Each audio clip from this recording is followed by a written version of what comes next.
এবং ওই বই পড়েই হচ্ছে আমার প্রথম হিমালয়কে কাছ থেকে দেখার ইচ্ছে জাগে। চাকরি বাকরি করার পরে একটা সাবস্টেন্সিয়াল অ্যামাউন্ট সেভিংস করার পরে ওই টাকাটা দিয়ে আমি পরবর্তী কোনো একটা অ্যাডভেঞ্চার করতে পারবো। পায়ে হেঁটে দেশের 64 জেলা ভ্রমণের ব্যাপারটা মাথায় আসে আর কি। আমাকে দেখি আমি একদম গ্রামের একজনের বাড়ির সামনে উঠোনের সামনে দিয়ে হেঁটে যাচ্ছিলাম। এক মা তার বাচ্চাকে দেখিয়ে বলছে যে তাড়াতাড়ি ভাত খেয়ে নে, না হলে পাগল এসে ধরে নিয়ে যাবে আমাকে দেখে। বা অনেকে সন্ন্যাসী ভাবছিল। সুপ্ত ইচ্ছে থাকে পৃথিবীর সর্বোচ্চ বিন্দু থেকে পৃথিবীটা, বাকি পৃথিবী দেখতে কেমন সেটা দেখার। নিজের পয়সা দিয়েই আমি মূলত আমার অ্যাডভেঞ্চার অ্যাক্টিভিটিগুলোকে প্যাট্রোনাইজ করি। তিনি একজন চিকিৎসক, কিন্তু পুরোদস্তুর পরিব্রাজক, ভ্রমণ পাগল একজন মানুষ, যিনি কখনো দেশে পায়ে হেঁটে, কখনো সাইকেলে, আবার কখনো দূরদেশে সমতল থেকে পাহাড়ে, পাহাড় থেকে সাগরে ঘুরে বেরিয়েছেন। পা পড়েছে উঁচু পর্বতে ও সাগরতলে। অজানা রহস্য, রোমাঞ্চকর পরিভ্রমণ ও মানুষের জীবনের গল্প শোনা, এইসবই যার নেশা। সেই প্রজন্মের পরিব্রাজক ডাক্তার বাবর আলীর গল্প শোনাতে আপনাদের স্বাগত জানাচ্ছি চট্টগ্রাম 24-এর ঈদের এই বিশেষ আয়োজনে। আপনাদের সাথে আছি আমি রনি দত্ত। ভিগো ওয়্যার গার্ড, প্রয়োজন মতো বাঁকানো যায়, অধিক চাপেও ভাঙে না। ভিগো।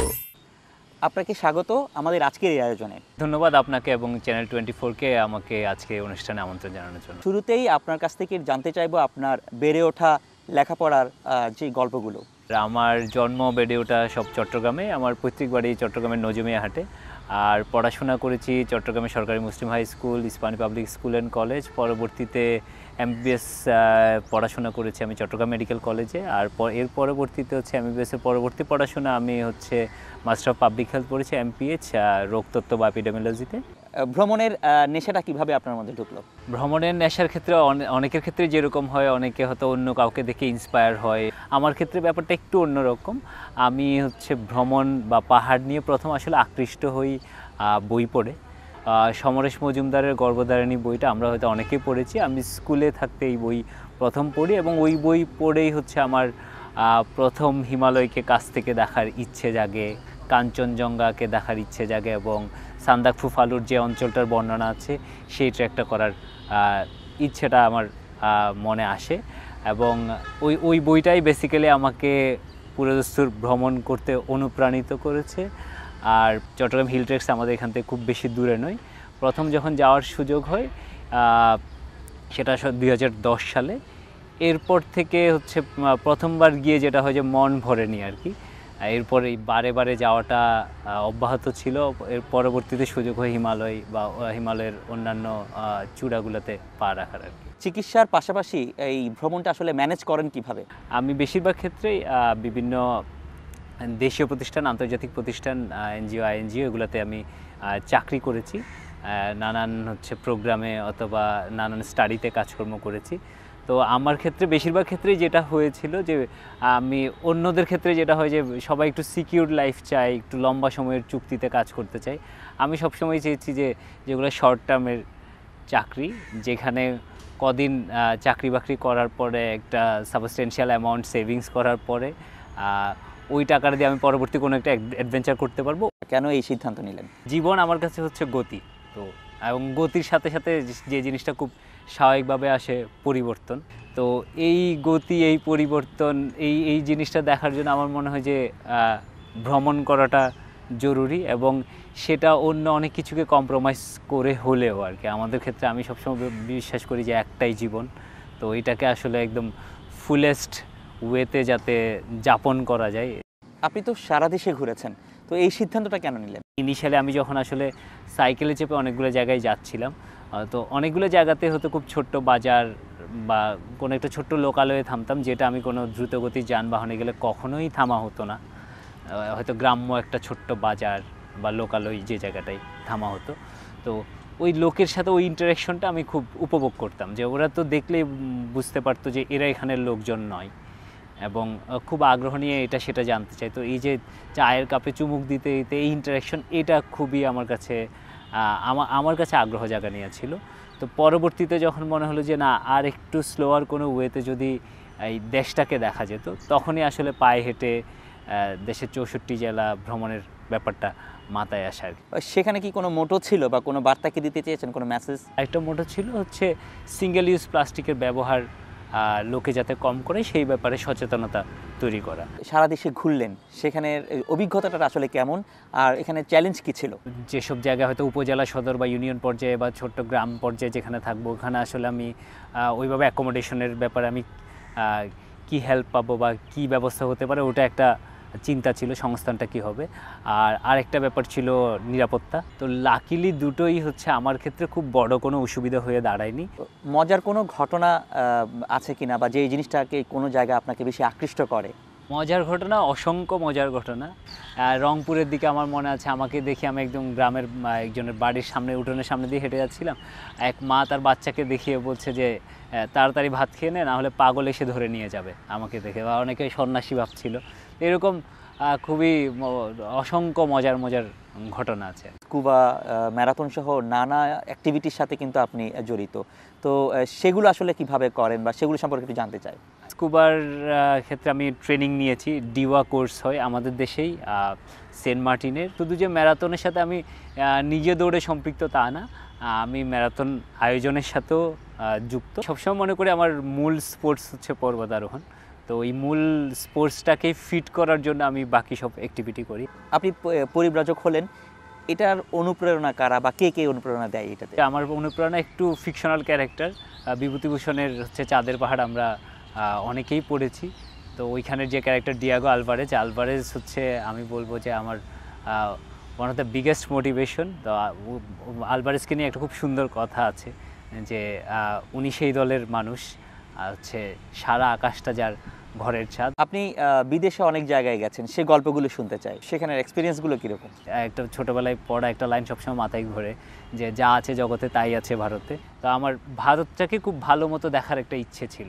তো ভারতে যেহেতু 28টা প্রদেশ, 8টা আরও ইউনিয়ন টেরিটরি, তো এই ভ্রমণে আমি একটা এই পুরো দেশটার একটা বড় অংশ দেখার আমার সুযোগ হয়েছে। আমি অলমোস্ট 11টা রাজ্য এবং 2টা ইউনিয়ন টেরিটরির মধ্য দিয়ে সাইকেল চালানোর সুযোগ হয়েছে। বিদেশে কোন জায়গাটাই আপনাকে সবচেয়ে বেশি টানে, এবং কোনো মজার কোনো ঘটনা ঘটে থাকলে সেখানে? বলি হিমালয়টাই বেশি টানে, এবং এর টানেই আসলে বারবার যাওয়া হয়। আর মজার ঘটনা আমি যদি বলি 2017 সালে একটা ঘটনা বলতে পারি। আমরা একটা পর্বত অভিযানে গেছিলাম, মাউন্ট ফাব্রাং বলে। এটা ভারতের হিমাচলে পড়েছে, হিমাচল প্রদেশে। তো আমরা যখন নিয়ারেস্ট যে গ্রামটা ছিল ওখান থেকে উপরের দিকে উঠছিলাম, তখন থেকেই নিচের লোকজন বলছিল যে উপরে গাড্ডি আছে। এইটা নিয়ে খুব কনফিউজ, এবং আমরা পরের দুদিন চলতে ফিরতে এটা নিয়ে এত উপরে গাড়ি আছে আর আমরা এত কষ্ট করে এত মাল বয়ে হেঁটে যাচ্ছি, ব্যাপারটা কি। পরে যেদিন আসলে আমরা বেস ক্যাম্পে পৌঁছাই ওই দিনই ওই রহস্যের হচ্ছে সমাধানটা আমাদের সম্মুখে আসে। ওই গাড্ডি মানে হচ্ছে ওইখানে স্থানীয় ভাষায় হচ্ছে মেষ পালক। ওখানে একজন মেষ পালক ছিল। নিশ্চয়ই আপনার সাথে আরও কথা বলবো ছোট্ট একটি বিরতির পর। আমাদের সাথে রয়েছেন পরিব্রাজক ডাক্তার বাবর আলী। আপনাকে আবারও স্বাগত আমাদের এই আয়োজনে। দেশে বিদেশে ভ্রমণ করতে গিয়ে আপনাকে কোন বিষয়গুলোকে মুগ্ধ করেছে এবং কোন বিষয়গুলো আসলে হতাশার? ভারতে জিটি রোড যেটা বলে, গ্র্যান্ড ট্রাঙ্ক রোড, যেটা একদম আমাদের টেকনাফ থেকে মধ্য এশিয়ার কাবুল পর্যন্ত একসময় বিস্তৃত ছিল। তো ওই রাস্তায় মুঘল আমলে অনেকগুলো নির্মিত মাইল ফলক বা মাইল পোস্ট ছিল, যেটাকে বলা হতো কোষ মিনার, মানে ক্রোশ নির্দেশ করতো। তো ওই জিনিসগুলো এখনও, সেই মুঘল আমল শেষ হয়েছে অনেক বছর হয়ে গেল, ওই জিনিসগুলো এখনও ভারতের বেশ কিছু রাজ্যে এখনও রাস্তার পাশে দেখতে পাওয়া যায়, এবং অনেকটা বহাল তবিয়তেই আছে আর কি। তো এরকম অনেক পুরনো পুরাকীর্তি স্থাপনা, ঐতিহাসিক স্থাপনা, এসবের ক্ষেত্রে এই দেশগুলো অনেক বেশি সদিচ্ছা রাখে এবং সেটা সংরক্ষণ করছেও। সেদিকটাই আমরা একটু পিছিয়ে। আর এই যে হতাশার ক্ষেত্রে হলে আবর্জনার গল্পটা বা আবর্জনা ম্যানেজমেন্টের যে গল্পটা, সেটা আসলে আমাদের এই সাউথ ইস্ট এশিয়ায় অলমোস্ট সেম। আপনার লেখালেখির বিষয়টা একটু জানতে চাই। লেখালেখির ব্যাপারটা বলতে গেলে আমার এই পর্যন্ত হচ্ছে 3টা বই বেরিয়েছে। এছাড়াও হচ্ছে আমি আসলে অনেক দিন ধরেই পত্রপত্রিকায় লেখালেখি করছি। তো এর সূত্র ধরে পরবর্তীতে আমি বই প্রকাশের দিকে গেলাম। সেটা 2022 সালে আমার প্রথম বই প্রকাশিত হয়, সেটা পায়ে পায়ে 64 জেলা নাম। আর দ্বিতীয় বইটা একটা অনুবাদ বই, যেহেতু আমি পর্বতারোহণ করি, পর্বতারোহণের একটা বই the lost explorer finding George Mallory on Mount Everest, এই বইটার অনুবাদ করেছি। তৃতীয় বইটা এটা আসলে বলবো খুব বেশি পুরনো নয়, 2023-এর নভেম্বরে বেরিয়েছে চন্দ্রবিন্দু প্রকাশন থেকে, সাইকেলের সওয়ারি নামে। সেটা হচ্ছে দেশে আমার যেসব সাইকেল ভ্রমণের অভিজ্ঞতা আছে সেগুলো নিয়েই হচ্ছে আমার সেই অভিজ্ঞতাগুলো পুঁজি করে আসলে এই বইটা লেখা, সাইকেলের সওয়ারি। আপনার সামনের লক্ষ্য সম্পর্কে একটু জানতে চাই। সকল পর্বতারোহীরই আসলে একটা সুপ্ত ইচ্ছে থাকে পৃথিবীর সর্বোচ্চ বিন্দু থেকে বাকি পৃথিবী দেখতে কেমন সেটা দেখার। তো সেই লক্ষ্যেই মাউন্ট এভারেস্ট অভিযানে আমি খুব শীঘ্রই বেরোচ্ছি। দেশে বিদেশে আপনি তো অনেক জায়গায় ভ্রমণ করেন, তো এই ভ্রমণ খরচটা আসলে ব্যয়সাধ্য, সেটা আসলে কিভাবে ম্যানেজ করেন? তো বেসিক্যালি আমার নিজের পয়সা দিয়েই আমি মূলত আমার অ্যাডভেঞ্চার অ্যাক্টিভিটিগুলোকে প্যাট্রোনাইজ করি। আর পর্বতারোহণের ক্ষেত্রে এবারই প্রথমবার, যেহেতু আমি একটা বড় অভিযানে যাচ্ছি মাউন্ট এভারেস্ট এবং লোৎসে, তো এইটার যে খরচ সেটা আমার পক্ষে হচ্ছে এই মুহূর্তে সে খরচটা দেওয়া সম্ভব না। এই জন্য আমি হচ্ছে এবার প্রথমবারের মতো আসলে স্পন্সরের শরণাপন্ন হয়েছে। আপনার এমন কোনো ইচ্ছা আছে কিনা বা লালিত স্বপ্ন আছে কিনা যেটা আপনি পূরণ করতে চান যে কোনো উপায়ে, এবং সেটা কেন? কিছু পর্বত আছে যেগুলোতে এখনও পর্যন্ত কোনো মানব সন্তানের পায়ের ছোঁয়া লাগেনি, যেসব পর্বত। তো এরকম কোনো একটা পর্বতে যদি আমি আরোহণ করতে পারি, পর্বতারোহী হিসেবে এর চেয়ে বড় পাওয়া আমার মনে হয় যে আর কিছু নেই আর কি। এটা একটা ইচ্ছে। আর আরেকটা ইচ্ছে হচ্ছে আমি আসলে আফ্রিকা মহাদেশটা খুব ভালো মতো এক্সপ্লোর করতে চাই। যারা নতুন পরিব্রাজক হতে চান তাদের জন্য আসলে কি পরামর্শ দেবেন? একটা জিনিস মনে রাখলে আসলে সহজ, যে ঘরটা ছাড়লে আসলে পুরো পৃথিবীটা আপনার প্রতীক্ষায়। তো ওই সাহসটা, ওই কারেজটা নিয়ে হচ্ছে যদি কেউ বেরিয়ে পড়ে তাহলেই হবে, বাকি সব কিছুই ম্যানেজেবল এবং ম্যানেজ হয়ে যাবে। আমাদের দেশ থেকে বাইরে অনেকেই ভ্রমণে যায়, কিন্তু সেই তুলনায় বাইরে থেকে কিন্তু আমাদের দেশে ভ্রমণ করতে আসে খুব কম। এটার কারণ কি? ইনফ্রাস্ট্রাকচারগুলো আরেকটু ডেভেলপড হতে হবে। যেমন কক্সবাজারের ক্ষেত্রে যদি বলি, বা যেহেতু আমাদের সবচেয়ে বড় ট্যুরিস্ট হাব, তো আমরা হয়তো বাইরের দেশের লোকজনকে আকৃষ্ট করার জন্য ওইরকম ব্যাকপ্যাকার্স লজ, হোস্টেল, যেখানে আসলে কম পয়সায় লোকে থাকতে পারে, এরকম ব্যাপারগুলো ইন্ট্রোডিউস করা কিছু কিছু নিশ্চয় হয়েছে, কিন্তু সেগুলো আসলে অপ্রতুল। আমাদের হিল ট্রেকসটাকে বেস করে আসলে, যেমন যেহেতু এখানেও ট্র্যাক করার সুযোগ আছে, এবং এই ট্র্যাকটা আমাদের দেশে পাশের যে হিমালয় সেখান থেকে খানিকটা ডিফারেন্ট।